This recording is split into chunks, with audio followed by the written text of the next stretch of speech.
COVID-19 will spread like wildfire through our schools. It has already happened in Israel. Check it out. Leave your comments, ding the bell, share it with your friends, and subscribe to our channel. I'm looking at the wrong paper.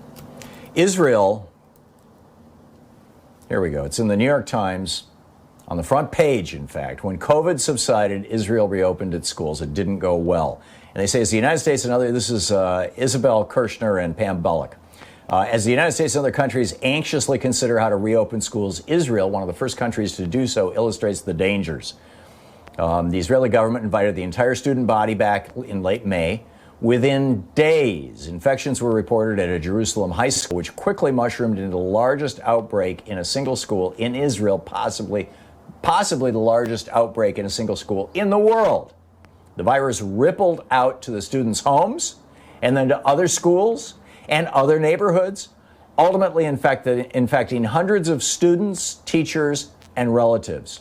Other outbreaks forced hundreds of schools to close. Across the country, tens of thousands of students and teachers were quarantined. Israel's advice for other countries? They definitely should not do what we have done, says Eli Waxman, a professor at the Weizmann Institute of Science and chairman of the team advising Israel's National Security Council on the pandemic. Quote, speaking of Israel's experiment with reopening their schools, it was a major failure. And, you know, and this is a country that had largely squashed the virus. We've had a couple of callers from Israel in the last few weeks talking about how, well, life seems to be getting back to normal. I mean, people are wearing masks and stuff, but, you know, we're reopening restaurants and things, and the schools are reopening. Well, apparently not so fast, right? They thought they had it under control. And this is popping up, by the way, in countries, you know, South Korea, the entire country in the neighborhood of 300 deaths. Total, right? We're at 155,000. There are 51 million people. You know, 1/6 the size of the United States, they have 300 deaths.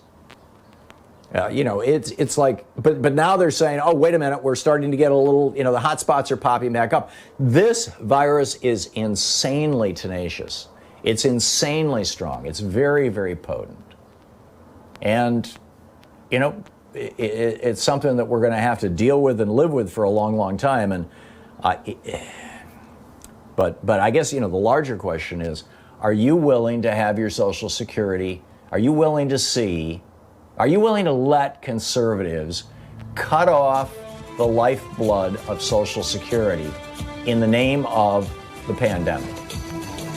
We'll be back with your thoughts on that and mine in just a moment. It's 19 minutes past the hour.